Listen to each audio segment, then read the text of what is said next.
తెలంగాణలో ఒక cinema fan షోకి అల్లు అర్జున్ గారు వస్తే ఆయనకి సంబంధం లేకుండా తోపులాట జరిగినప్పుడు అక్కడ ఒక మహిళ చనిపోతే అల్లు అర్జున్ గారి మీద 105 బిఎన్ఎస్ పెట్టడం జరిగింది.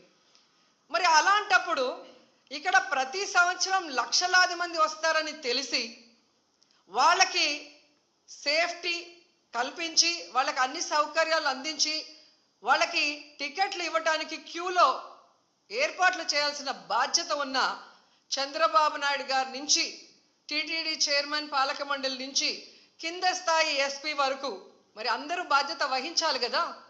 కానీ ఈరోజు ఎంత దురదృష్టం అంటే ఇది పద్మావతి పార్క్లో 5 మంది చనిపోయిన ఆ ప్లేస్లో జరిగిన ఎఫ్ఐఆర్.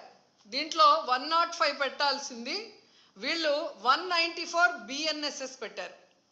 అలాగే విష్ణు నివాసం దగ్గర ఒకరు చనిపోయారు, దానికి కూడా 105 పెట్టాల్సింది 194 బిఎన్ఎస్ఎస్ పెట్టారు. అంటే ఇది ప్రమాదవశాత్తు జరిగింది, ఏదో జారి పడిపోయి తొక్కిసలాట జరిగింది, దీంట్లో ఎవరు కూడా కావాలని చేయలేదు, మాకెవరికి దీంట్లో సంబంధం లేదు అని చేతులు కడుగేసే కార్యక్రమం చేస్తున్నారు.